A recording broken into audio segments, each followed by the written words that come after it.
friends, in today's session we are going to see how to work in multiple classes, how to work with the help of multiple classes. So अब देखो, first of all we should know what actually we are going to do in today's session now. So now I will tell you कि हम आज करने क्या वाले हैं. देखो पहले हम क्या करते थे, पहले ना we were creating a class. Take an example, the name of my class is A. अब यहाँ पर ना मैं कोई फंक्शन मैंने अगर डिक्लेयर किया, जैसे कि मेरा फंक्शन का नाम है void show और ये मेरी फंक्शन की कुछ बॉडी है. अब मैं इस फंक्शन को, जो मेरा फंक्शन है void show नाम का, अब मैं इसे कॉल करने के लिए मैं यहाँ पर मेन फंक्शन बनाती थी. यस, और उस मेन फंक्शन के अंदर मैं इस क्लास का ऑब्जेक्ट बनाकर, है ना, इस क्लास का ऑब्जेक्ट बनाकर मैं क्या करती थी, इस फंक्शन को कॉल करती थी. कैसे कॉल करते थे? Object name dot function name. हम पहले ये करते थे. ओके, अभी तक हमने बस ये देखा है कि एक कोई क्लास है, क्लास के अंदर कोई फंक्शन है, उसे कॉल करने के लिए हमने एक ऑब्जेक्ट क्रिएट किया और उस ऑब्जेक्ट के थ्रू हमने उस फंक्शन को एग्जीक्यूट किया. अब लेकिन हम क्या करने वाले हैं? Now what we are going to do, now we are going to make multiple classes, है ना. एक क्लास A है, एक क्लास B है फॉर एग्जाम्पल, और एक क्लास C है. ओके, अब मैंने क्या करना है कि क्लास A और B में जो फंक्शन है, जो भी फंक्शन क्लास A और B में है, मैं चाहती हूँ कि वो फंक्शन जो है वो एग्जीक्यूट कहाँ पर हो, वो क्लास C में एग्जीक्यूट हो. मैं चाहती हूँ कि A and B should get execute in class C. तो इस kind of program, this kind of program we are going to make now. Again I am telling you, हम डिफरेंट क्लासेस बनाएंगे ब्लूजे एप्लीकेशन में, और फिर हम ये देखेंगे ये जो अलग अलग तरह के जो क्लासेस हैं उसे हम किसी और क्लास में कैसे कॉल करें. Okay, so let's begin. I have open my BlueJ application C. मैंने यहाँ पर ना एक प्रोग्राम पहले से ही बना के रखा है, but for you I will create a fresh program. मैंने एक क्लास का नाम दिया है A and I have created this. मैंने एक और क्लास का नाम दिया है B, I have created this. और मैंने एक और क्लास का नाम दिया है C. ओके, ये सब बन चुका है. Now, what am I going to do is, I am going to write some code in class A. Okay? Class का नाम मेरा क्या है यहाँ पर? A. देखो, मैंने एक क्लास A क्रिएट की है और मैंने वहां पर एक फंक्शन दिया है. फंक्शन का नाम क्या है यहाँ पर? डेमो. ओके, और डेमो में मैं प्रिंट करवा रही हूँ calling function of class A. अब मैं इसे कंपाइल कर दूंगी. I have compiled this code. Okay, अब देखो, पॉइंट करने, नोट करने वाला पॉइंट यहाँ पर ये है कि इस प्रोग्राम में मेन फंक्शन नहीं है. Now I am going to give a look of the programming which we were doing earlier. देखो, पहले हम कुछ इस तरह का प्रोग्राम बनाते थे कि एक क्लास में एक फंक्शन बनाते थे और उस फंक्शन को उसी क्लास के अंदर हम कॉल करते थे. लेकिन अब हम ऐसा नहीं कर रहे. हमने क्या किया है, हमने बस एक क्लास बनाई है और उसमें एक यूजर डिफाइंड फंक्शन दिया है. ओके, अब मैं इसे क्लोज कर दूंगी. I am now closing it. Okay, now let's come and right the code of class B. मैंने यहाँ पर भी ये एक कोड यहाँ पर लिखा है. क्लास का नाम क्या है? B. और यहाँ पर I am printing calling function of class B. यहाँ भी मैंने फंक्शन का नाम क्या दिया है? डेमो ही दिया है. ओके, दोबारा से मैं बताती हूँ.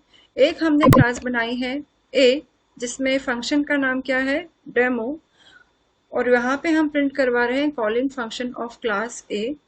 B क्लास में भी हमने एक फंक्शन दिया है डेमो, हम इसका नाम डेमो1 दे देते हैं, और यहाँ पे I am printing calling function of class B. दोबारा से बताती हूँ, यहाँ पे हमने दोनों ही क्लास में मेन फंक्शन नहीं दिया है क्योंकि हम चाहते हैं कि क्लास A और क्लास B किसी और क्लास में जाकर एग्जीक्यूट हो. ओके, तो अब मैं फाइनली आती हूँ क्लास C के ऊपर. तो यहाँ पर मैंने क्लास का नाम दे दिया है सी, और अब मैं यहाँ पर क्या दूंगी, मेन फंक्शन दूंगी। क्यों दूंगी, why I will give the main function, because in class C I want to give the I want to execute the function which are present in class A and class B. Okay, I want to execute the function which is present in class A and B in class C. So here I will now finally write public static void main string args. Okay अब देखो मैंने यहाँ main function क्यों दिया है, देखो ए में main function नहीं था, बी में नहीं था, लेकिन सी में मेन फंक्शन है, क्योंकि हम सी क्लास में क्लास ए और बी के फंक्शन को कॉल करेंगे। तो time to create the object for class A. Object create करने का तरीका क्या होता है, first of all write the class name, किस क्लास का ऑब्जेक्ट बनाना है, क्लास ए का। So write here A, give the name of your object is equals to new space class name, open the parenthesis, close the parenthesis, add the semicolon, and we are done. So finally we have created the object for the class A. Okay, now time to create the object for second class, which was what, class B. So same process I am going to do for the class B also. As you can see, I have now made the object for class B, और यहाँ पे मैं एक नया नाम दे दूंगी object का, जो कि क्या हो जाएगा, obj1। अब हम देख सकते हैं एक जो क्लास A है उसके ऑब्जेक्ट का नाम क्या है, obj, और क्लास जो B है उसके ऑब्जेक्ट का नाम क्या है, obj1। मतलब ये obj से क्लास A के फंक्शन एग्जीक्यूट होंगे और obj1 से क्लास B के फंक्शन एग्जीक्यूट होंगे। अब देखते हैं कि क्लास A में क्या फंक्शन है। क्लास ए में फंक्शन क्या है, डेमो। तो now it's time to call the function demo which is in class A. So how to call the function, write the name of object dot function name.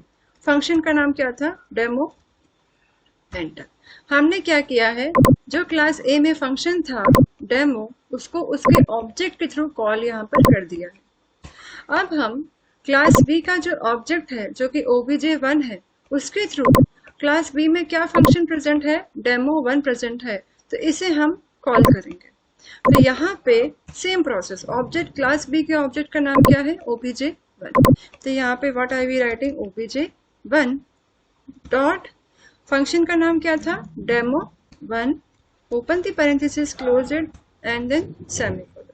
Finally compiling my code, now we are going to run our code. अब देखो जैसे ही मैंने ये programme में बनाया है तो आप खुद यहाँ पे नोटिस करो एक हायरार्की बन गई है, पहले ये हायरार्की नहीं थी। अब ये हायरार्की क्यों बनी है, क्योंकि देखो ए और बी जो है वो हमारे क्लासेस हैं और इन दोनों को होल्ड कौन कर रहा है, सी। और ये भी हम कह सकते हैं कि क्लास ए और बी को हम किसके थ्रू कॉल कर रहे हैं, क्लास सी के थ्रू कॉल कर रहे हैं, क्योंकि क्लास सी में मेन फंक्शन है और ए और बी में मेन फंक्शन नहीं है। और क्लास सी में क्योंकि मेन फंक्शन है इसलिए क्लास सी जो है ये ए और बी को क्या करेगा, एग्जीक्यूट करेगा। Now let's run the code, click on void main string args and then click okay. देखो ये हमारा आउटपुट आ रहा है।